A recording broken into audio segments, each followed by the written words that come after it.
Hey guys, welcome back to my channel. Hope कि आप सब लोग बहुत अच्छे होंगे।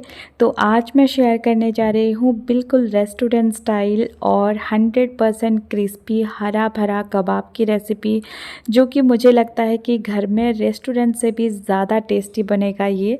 और आज ये हरा भरा कबाब मैं बहुत ही ज़्यादा इजी वे से बताऊँगी, बिल्कुल आसान तरीके से। तो चलिए रेसिपी को स्टार्ट करते हैं। आज का रेसिपी अगर अच्छा लगे तो प्लीज़ वीडियो को लाइक शेयर एंड सब्सक्राइब करना ना भूलिए। तो आज का ये हरा भरा कबाब बनाने के लिए हमें तो चाहिए कुछ हरी सब्जियां। तो यहाँ पे मैंने ले लिया है एक पंच पालक और आधा कप मैंने ले लिया है ग्रीन पीस यानी कि हरा मटर, जो फ्रेश वाला मटर आ रहा है। और एक छोटा सा ब्रोकोली मैंने ले लिया है।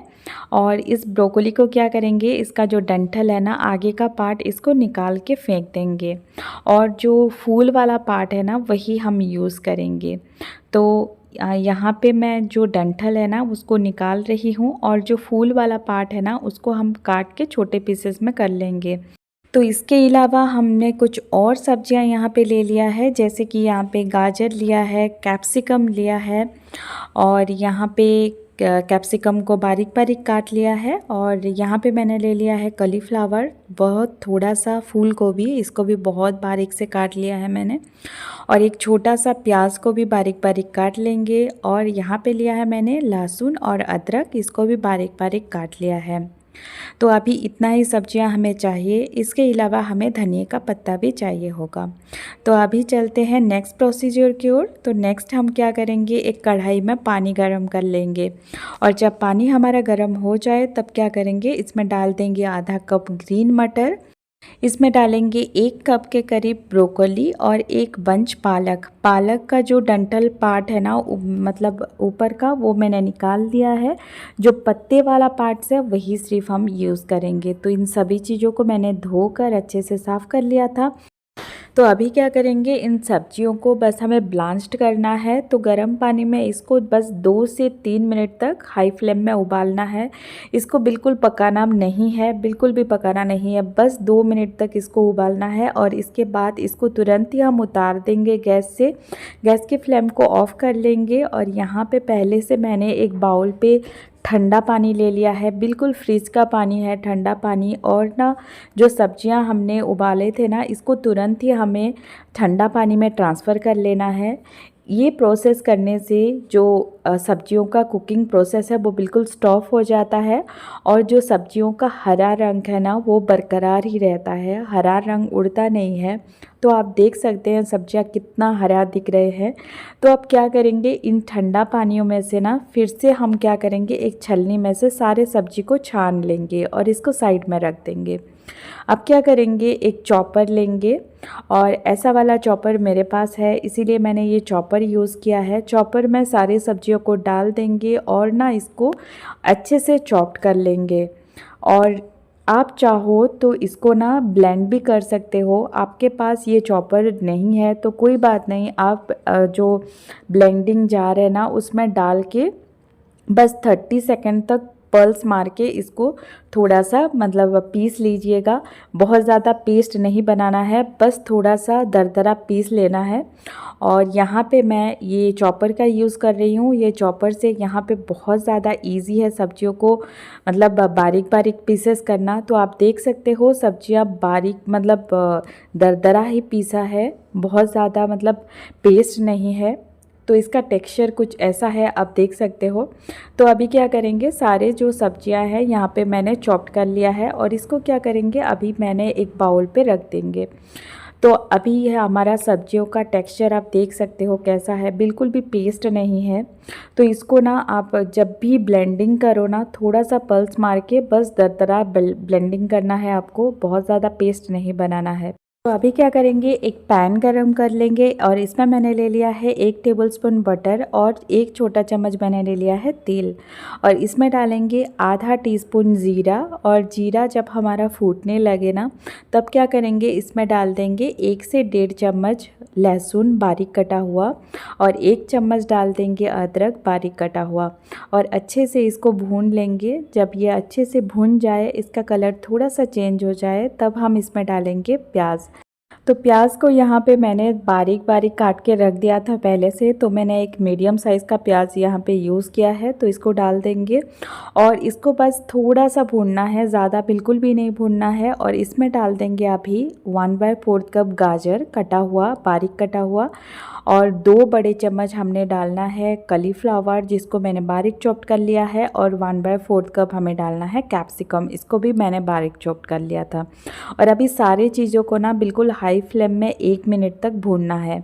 बिल्कुल इसको सॉफ्ट नहीं करना है। जो मतलब सब्जियां हमने डाले हैं, सब्जियों का एक क्रंचीनेस चाहिए कबाब में, तो इसको बिल्कुल सॉफ्ट नहीं करना है। बहुत देर तक इसको बिल्कुल भी भूनना नहीं है, बस 1 मिनट तक हाई फ्लेम में इसको भून लेना है।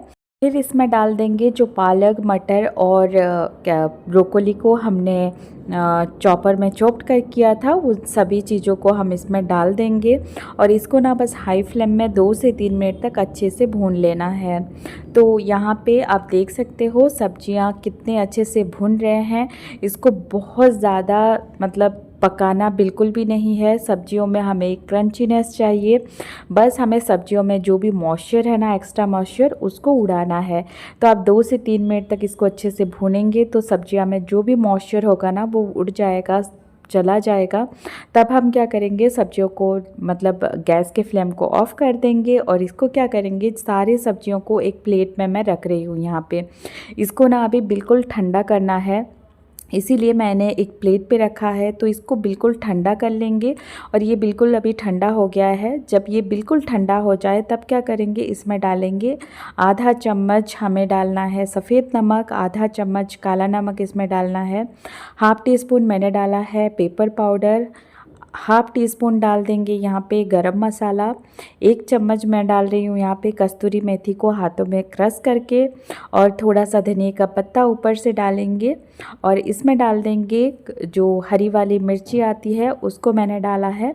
हरी वाली मिर्ची आप खाते हो तो ज़रूर डालिए, वरना हरी वाली मिर्ची को स्किप कर दीजिएगा। और इसमें अभी बाइंडिंग के लिए हमें डालना है 2 बड़े चम्मच कॉर्नफ्लोर और 4 से 5 बड़े चम्मच ब्रेड क्रम्स। जो ब्रेड क्रम्स मैंने डाला है यहाँ पे ना, वो घर में बनाया हुआ ब्रेड क्रम्स है, आप मार्केट वाला भी डाल सकते हैं।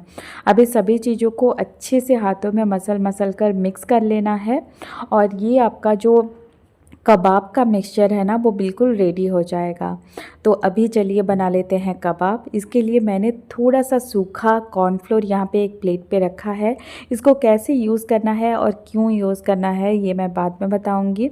तो चलिए अभी ये हरी सब्जियों से भरी कबाब बना लेते हैं। तो थोड़ा सा पोर्शन को हाथ में लेंगे और बिल्कुल टिक्की जैसे शेप दे देंगे इसको। आप देख सकते हो ये तो बनाना बिल्कुल इजी है। आप थोड़ा सा पोर्शन को लीजिए, दोनों हाथों से इसको प्रेस कर दीजिए, चारों ओर से इसको अच्छे से सेट कर लीजिए। और अभी क्या करेंगे, बीच में डालेंगे एक काजू का आधा पोर्शन और इसको अच्छे से टिक्की जैसे मतलब टिक्की को अच्छे से शेप देकर अभी क्या करेंगे, हम इसको ना जो कॉर्नफ्लोर का हमने पाउडर लिया था इसमें थोड़ा सा कोट कर लेंगे। ऐसे कॉर्नफ्लोर के पाउडर में कोट करने से क्या होगा ना, जो टिक्की या जो कबाब आपके जो हम जब फ्राई करेंगे इसको डीप फ्राई या सैलो फ्राई, कबाब आपका तेल में जाकर फटेगा नहीं। वरना कभी कभी कबाब जो है ना वो तेल में जाके बिखर जाते हैं, फट जाते हैं। तो ऐसे करने से बिल्कुल बहुत ही कम चांसेस है कि आपका कबाब फटेगा, और मैं गारंटी दे रही हूँ कि ये बिल्कुल नहीं फटेंगे। तो कुछ इस तरह से मैंने यहाँ पे बहुत सारे कबाब बना लिए हैं, आप देख सकते हो। ऐसे छोटे छोटे पोर्शन लेना है आपको, कितने बड़े या छोटे साइज़ का कबाब बनाना है, और कुछ इस तरह से आपको राउंड शेप देना है और दोनों हाथों के मदद से ना इसको थोड़ा सा चपटा कर लेना है और चारों ओर से भी सेट कर लेना है अच्छे से। और बीच में एक काजू लगा देंगे और इसको ना कॉर्नफ्लोर के पाउडर से थोड़ा सा कोट कर लेंगे, बहुत ज़्यादा नहीं पर थोड़ा सा इसको कोट कर लेंगे। और अभी यहाँ पे मेरा जो हरा भरा कबाब है वो बिल्कुल रेडी है फ्राई करने के लिए। तो चलिए इसको फ्राई कर लेते हैं। तो इसको ना आप डीप फ्राई भी कर सकते हैं, शैलो फ्राई भी कर सकते हैं। तो आज मैं इसको कर रही हूँ शैलो फ्राई। तो आप चाहे तो इसको डीप फ्राई भी कर सकते हैं। तो यहाँ पे मैंने तेल को मीडियम गरम कर लिया है और यहाँ पे मैंने पहले 5 कबाब डाल दिए हैं तेल में। तो इसको ना एक साइड से अच्छे से फ्राई होने देंगे। जब इसका एक साइड अच्छे से फ्राई हो जाए तभी जाके आप दूसरे साइड इसको पलटिएगा, वरना इसको बिल्कुल भी टच मत कीजिएगा। तो एक साइड यहाँ पे अच्छे से कुक हो गया है, आप देख सकते हो एक साइड बिल्कुल फ्राई हो गया है। तो हम दूसरे साइड से भी इसको फ्राई कर लेते हैं। और ये जो काजू हमने लगाया है ना, ये भी बिल्कुल भी नहीं हटेगा। ट्रस्ट मी, आप ऐसे एक बार बना के देखिए ज़रूर, बहुत ज़्यादा टेस्टी और बहुत ज़्यादा अच्छा लगेगा। और ये ना बिल्कुल भी नो फेल रेसिपी है, बिल्कुल मैंने जो भी इंस्ट्रक्शन बताए हैं आप ज़रूर फॉलो कीजिए और आपका जो हरा भरा कबाब है ना, वो बिल्कुल टेस्टी और बहुत ज़्यादा अच्छा बन करके रेडी हो जाएगा। अभी दोनों तरफ से मैंने अच्छे से फ्राई कर लिए हैं। तो अभी क्या करेंगे, इसको तेल से निकाल देंगे। तो अभी मैंने और कुछ कबाब इसमें डाला है, तो इसको भी फ्राई कर लेते हैं जल्दी से। और यहाँ पे हमारा हरा भरा कबाब बिल्कुल रेडी है। तो अभी सर्व कर सकते हैं हरी चटनी के साथ, लाल चटनी के साथ। पर ये हरा भरा कबाब ना, ये हरी चटनी के साथ बहुत ज़्यादा टेस्टी लगती है। और ये हरा चटनी जो है बनाना बहुत ज़्यादा इजी है। इसकी रेसिपी मैं ज़रूर दूंगी। पर आज का वीडियो बस इतना ही। और ट्रस्ट मी गाइस, ये हरा भरा कबाब बिल्कुल नो फेल रेसिपी है, ज़रूर ट्राई कीजिएगा। और बहुत ज़्यादा क्रिस्पी लगती है बाहर से, अंदर से बहुत सॉफ्ट है और बहुत ज़्यादा टेस्टी लगती है। और यकीन मानिए, ये रेस्टोरेंट से भी कई गुना ज़्यादा अच्छा टेस्टी घर में आप बना सकते हो। तो ज़रूर ट्राई कीजिए। आज का रेसिपी अच्छा लगे तो प्लीज़ वीडियो को लाइक शेयर एंड सब्सक्राइब करना ना भूलिए। Thank you so much, bye bye.